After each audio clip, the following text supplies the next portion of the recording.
Okay, so this is a video relating to BTEC Sport and Exercise Science, Unit 11 Sports Massage, and in particular for assignment 11.1, looking at the sports massage practitioner role, linking to A3 on the spec. Here is the detail of the spec. You can always pause the video and have a closer look at that. We're basically looking at what is the role of sports massage and the sports massage practitioner. What should they be like? Who should they be? And how might they play a role within a multidisciplinary team, including other professionals to help athletes or teams? So I guess a good starting point is to consider what sports massage is and how it's different from other forms of massage.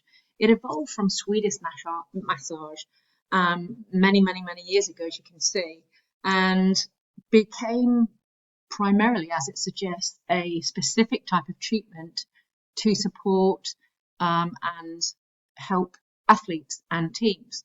You can see some examples of the earlier successes and prominence of sports massage through these two Finnish athletes, both performing in athletics.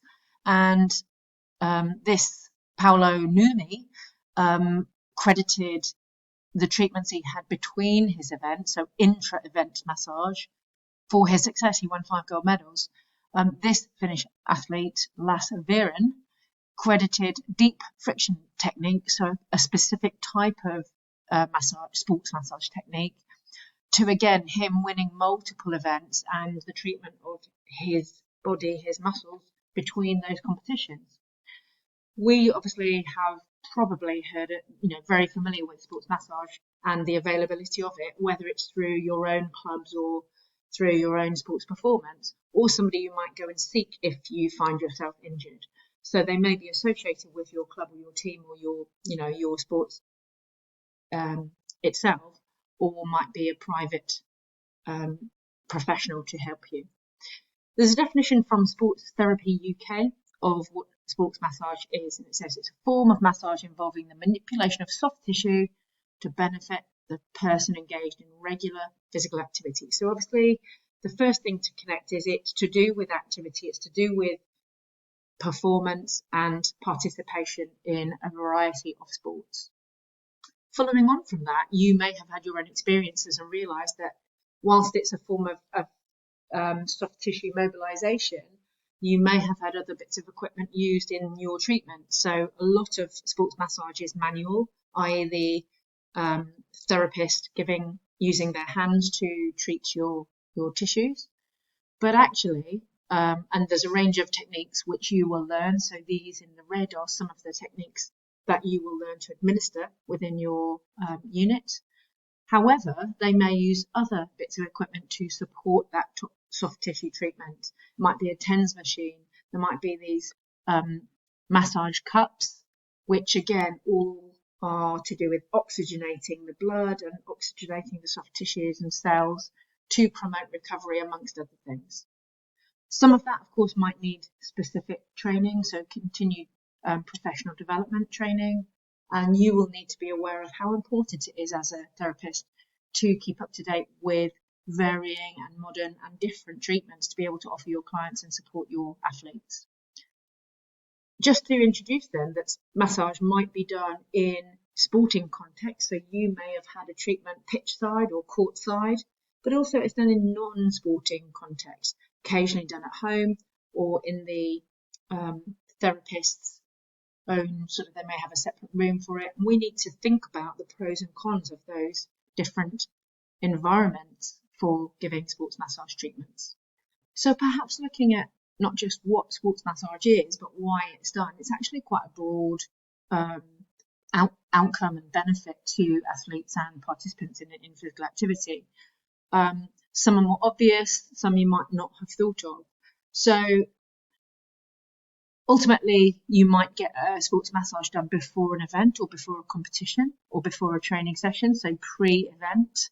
You may get, it's not listed on there, but you may get treatments between training or between performances. That would be intra-event, or in between matches in a tournament that's going on over a weekend, let's say, and in between each match you get treatment to try to help you recover.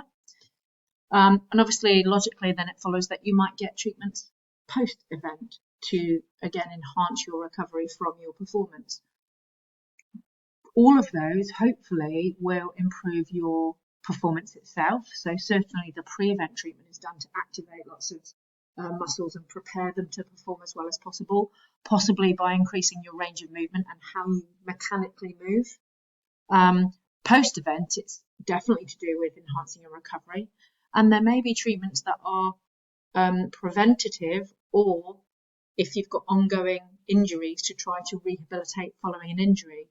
So they are, the benefits of taking or having sports massage treatments is broad. So again, here's just a quote saying from Sports Therapy UK, again saying the application of sports massage prior to and after exercise may enhance performance, aid recovery and prevent injury, or to some degree treat injury, I would say. So we're going to look at 4 different broad environments that therapists might work in or treatments might be given in different contexts. But I wanted to show some examples of real job adverts for therapists and the different contexts with which and different environments with which these are advertised. So this happens to be a physiotherapy clinic, and it's a clinic with a rehab gym. So it's obviously with other specialists. You can see that this massage therapist would be working as part of a multidisciplinary team, which is very much part of what your assignment requires you to understand and appreciate and discuss. So you can see there are physiotherapists, biokineticists, personal trainers, Pilates instructors, all working together to try to support the members or the athletes or the clients, whoever comes to see them. And there's probably a lot of cross referrals. So you might refer somebody to a physio because what they need is beyond your remit, or they might refer their client to you because they need some massage treatment alongside other treatments. You can see this happens to be shift work, and you would need to be insured, first aid trained, and obviously fully qualified with specific massage qualifications. All of that really relevant to understanding this assignment. Here's a different one. This is within a David Lloyd club or centre. And it's sort of promoting that they've got the best environment, the best equipment. Again, you might imagine it's quite a big organisation. They might have opportunity to get lots of new equipment for you and therefore through their clients, given their prices. It's saying you need interpersonal customer service skills. Obviously, you're working with public, with people. You need the qualification. They will support you with a career path. So they offer you continued professional development. You work alongside personal trainers again, so that collaboration with other professionals. You get flexible shifts, an hourly rate, and loads of other benefits to do with being in David Lloyd. So that's quite different again. Here's another one, Nielsen Active Holidays. This is a quite expensive activity, a broad activity holiday that people can buy into, and you go to a resort somewhere. So they want some massage therapists there to offer treatments to these I say holiday makers, people going on an active holiday. Again, they're going to probably be doing water-based activities or other activities and might want treatments between, whether they've got injuries or, just had a tough activity day. I think finally then, here's another one. It's a physio clinic. They want qualified therapists. It's a private rehabilitation and multidisciplinary facility. They've got other professionals focusing on orthopedic, sports medicine doctors and diagnostics all under one roof. So actually, if you look at this is to do with UK sport. This is elite athletes. So again, they very much want somebody with experience and preferably clinical experience, not necessarily one that's, in your room, the back of the house, but clinical experience in private practice to support this high standard of athlete. So let's look at the 4 sports massage environments you've got to be able to evaluate and discuss within your assignment. Sports clubs, clinical facilities, events, and non-clinical facilities. And we'll look at each one of those and present some sort of pros and cons of each of them. So let's start with sports clubs. You, again, as I've already said, may have had experience of having a massage therapist at your club or a physio that does massage on you. It could be the leisure centre, it could be your own, sports club itself. Pros and cons then. The chances of they're based in a club they're around a lot, that you might be more comfortable, familiar with them. You might get regular treatments. It might just be part of what you pay for or your membership of the club, and therefore they take on the role of maintenance and preventative treatments. They may travel with you to go to away fixtures, which is obviously an advantage. They may be more specialist in the sport-specific injuries that you may face within your particular performance. And there may be other professionals they liaise with, whether it's coaches or personal trainers or the instructors or the coaches, to try to optimize taking care of you or your team. However, the club could have a range of ages in it, and therefore safeguarding is paramount to protect everybody. It could be that the club may not have top of the range facilities. It might be, on pitch side, as you say. So that may be a bit more ad hoc or less sort of pleasant than being in a nice room with a nice couch. Given an away fixture, it might be quite make do. Also, the price to the club, they may not be available, or they may only be available a bit based on the expenses of actually paying for that provision within the club. And then we look at events, so the big events that might happen, your marathon, your triathlon, your tournament over the weekend, whether it's elite or recreational. You do quite often see tents with massage therapists giving treatments before or after or between any of these events. And the pros and cons of these are they're immediately available to deal with the athletes prior or post. Although if there is an injury, sometimes you would not treat it, and that's you wouldn't treat them immediately after they've been injured. That might come a couple of days later, but they are on hand, and they are greatly appreciated by all the athletes. So in terms of your job satisfaction, it's amazing. You get a buzz helping these athletes who may have struggled around 26 miles. Again, however, the facilities may or may not be particularly high. They might be mobile, so it might be underneath a canopy outside at the end of a marathon, or they might be relatively makeshift in a hall without your top of the range facility, your equipment. It may be, but because if it's a massive recreational triathlon, then you might be only allocated 10 to 15 minutes with each person, and then you've got to move on to the next person because there's a queue. So the volume and the intensity and the quality of the massage and the benefit to the client may be variable. And then, of course, you've got to think about if you are getting through, let's say 4 massages an hour, you have less control perhaps over your space and who's coming in and out of your space in terms of hygiene and being able to treat them with privacy as well. It's not like there may not be curtains around each individual treatment bed. So it's something to be mindful of. So clinical environments. This is more to do with private practice clinics or hospital provision. So you may find that there are massage therapists or physiotherapists that do massage in a more clinical NHS-based, not necessarily NHS, but hospital environment. So pros and cons to this sort of environment is the massage treatment itself may be connected to something bigger, i.e. it might be preparatory for another treatment by another professional, because it's most likely it is a multidisciplinary team environment. There will be other clinical professionals there, and the massage treatment itself may just be part of a series of treatments for people or athletes. It's likely there will be more specialist and expensive equipment in this sort of clinical environment too. So it's likely to be a bit more advanced than somebody who's just done their level 3 at home and they've got the room out the back. It's important in a clinical setting that if they have got more serious injuries, you need to make sure that they are referred to specialist treatments and they're not dealt with. I mean, that's true of any sports massage therapist, but particularly there. And perhaps a downside of clinical settings is that it might feel a bit clinical, the white-walled hospital feel, as opposed to a cosy, nice space that somebody's created. Lastly, then, non-clinical settings.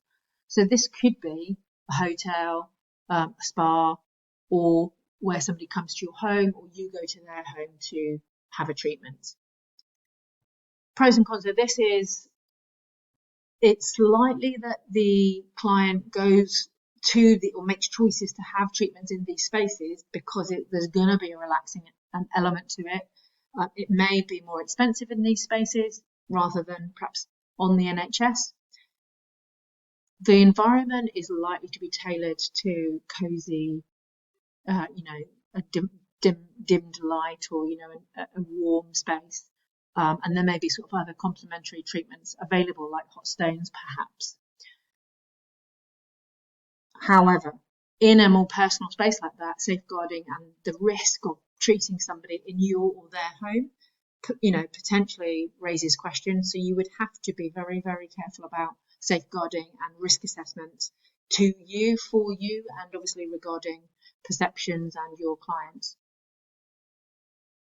If there was it was not possible to have a proper massage treatment bed or a couch available, treatment on a normal bed actually is much less effective and could be risky in terms of perception and safeguarding. So you would need to be very cautious and try your best to, wherever it's done, create a professional setting.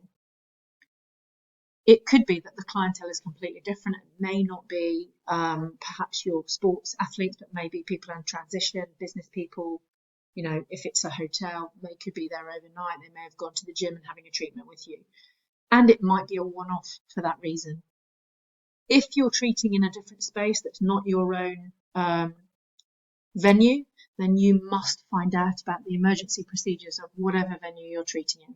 Actually, whether that's a David Lloyd or whether that's at a hospital, or whether that's at somebody else's house, you need to know what to do should there be any sense of emergency or escape routes or all those emergency procedures. So looking at the specific, that's the context and the functions that massage therapists can have. This is more specifically about the role of the sports massage therapist, and it's essential that therapists know what they should and can do, but also what they shouldn't and mustn't do within their role. I'm not going to read through all of these at all. You please pause the video, have a look, take them in.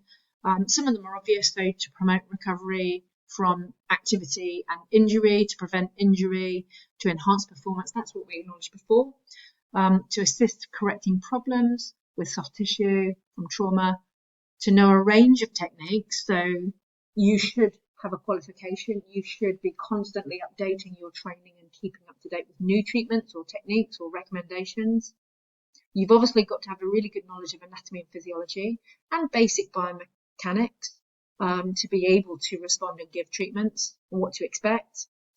You should have some basic ways of measuring improvement. So how do you know your client has an issue and if it's getting better as a result of your treatment? So a range of movement tests, observations and physical tests.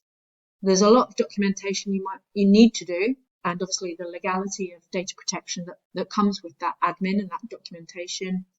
And I think this is really important for me. Know the limitations of the role and when not to treat, because you might put your client or yourself at risk, and when to refer, because what's required is beyond what your capability is. You shouldn't just have a stab. If it's something that's more severe or needs a specialist, you must refer.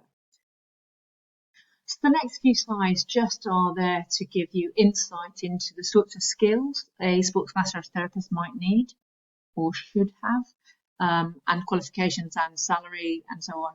So let's just nip through them again. Please pause the video and look more closely at them and add to them. These are not, exhausted list by any means. Some of these again are pretty obvious. So you should be a social person, keen to meet and interact with people. You should work well with others because you're likely to work in a multidisciplinary team. You've got to be good at problem solving. You're going to have clients come to you, athletes come to you saying this hurts, and you've got to figure out what you think it might be and perhaps the best treatments to optimize their recovery. You've got to be able to manage risk, weigh up what you should and shouldn't do, and make sure you don't harm them further. Communication is obviously essential, particularly questioning and particularly listening to what your clients say.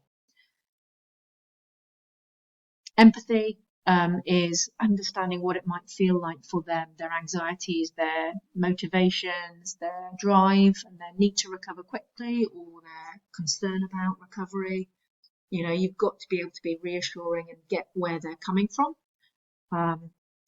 And actually, you've got to have your own good level of fitness, especially things like your core, because you are likely to be doing multiple treatments, maybe an hour treatment, multiple times through the day. It's pretty demanding. So there's a lot of interpersonal skills and some physical skills you need to have. Qualifications, generally speaking, the minimum qualification is a level 3 diploma in sports massage therapy. You can be accredited from different organisations, so it's really important you check the credibility of the qualifications. And there are higher qualifications, so there's undoubtedly a level 4, level 5, moving upwards, plus lots of additional sort of qualifications that you can have, maybe something with hot stones, maybe something with the cup treatments. So make sure they're recognised in the UK and that they're credible and will sort of be convincing on your CV. Online courses, there's loads of online courses nowadays. Some are Mickey Mouse, some are worth nothing. They might be interesting in the moment, but they wouldn't be credible in an application for a post. Bits and bobs about salary then. Salary will vary depending on where you're working, who you're working with, what sort of context or environment you're in, if it's clinical, if it's NHS, if it's private. Typically you get more if you're private, work in a private clinic. If you're self-employed, you get the freedom to set your own rates, but actually the pressure is on you to get your clients and build your own business. There's pros and cons to that. You don't get sick pay, whereas you do if you're working for a company, probably. Essentially, if you do work at a high standard in elite sport, you're probably more likely to get a higher salary as well. The responsibilities that come with you, obviously, to make assessments, it might, depending on the breadth of your qualifications, the mobility assessments, maybe fitness assessments, in order to judge people's suitability for performance. You may have a say in whether somebody should play in the match or not. Assess range of movement, prepare them mentally and physically pre-competition.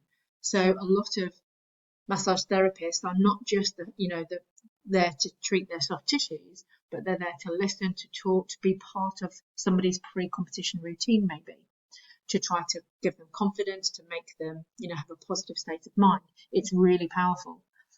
You may be on hand to do emergency aid if it's in a sport context. You may have to make judgment about injuries and what should happen. Again, in looking at injuries, you need to be very sure what is within and beyond your capacity and your remit, and know when to refer to other healthcare professionals. And you might be you're likely to see people ongoing treatments, so you need to be able to create a plan and a program for them, so that either they don't ever get injured, if possible, or their rehabilitation program becomes a maintenance program and again stops things reoccurring. So please stop the video and just have a glance at this text on the right. This is taken from the Association of Soft Tissue Therapists, the Sports Massage Association, which is a central organisation you will learn about within this assignment.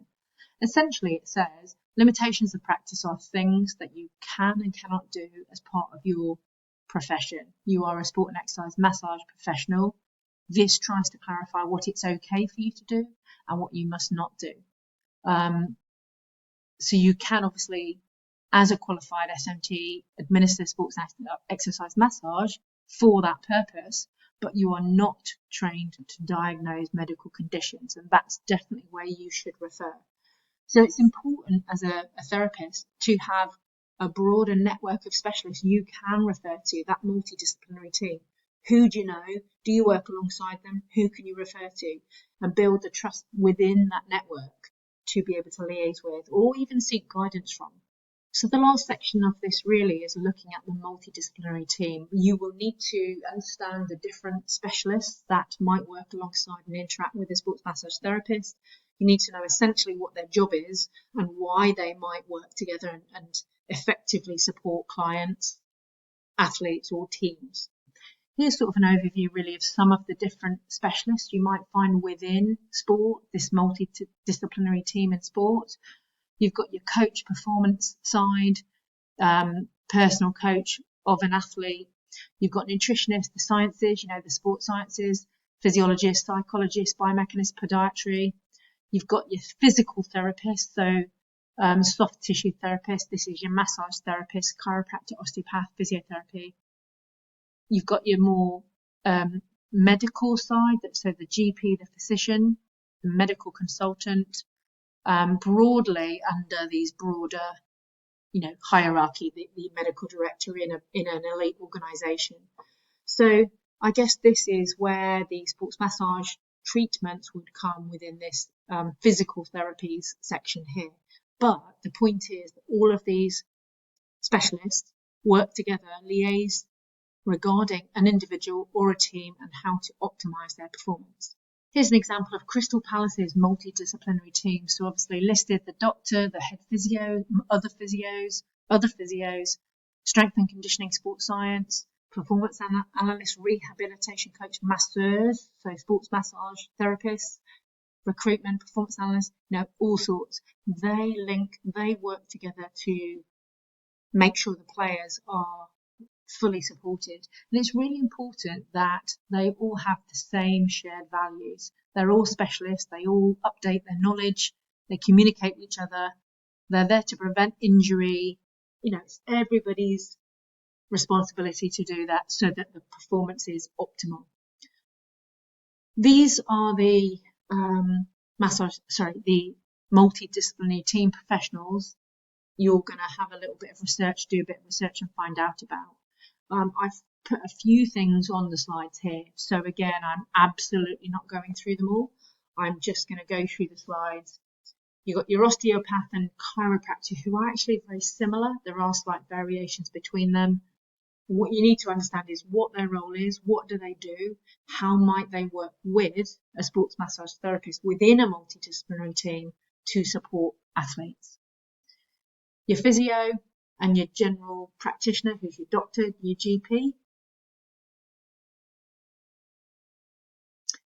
Your generic sports scientists, and which of course could be more specialised within the sort of category of sports science, biomechanist, physiologist, psychologist, and nutritionist. Radiographers, so the specialists that are to do with x-rays, basically. Your sports psychologists specifically, and then more administrative or organisational professionals.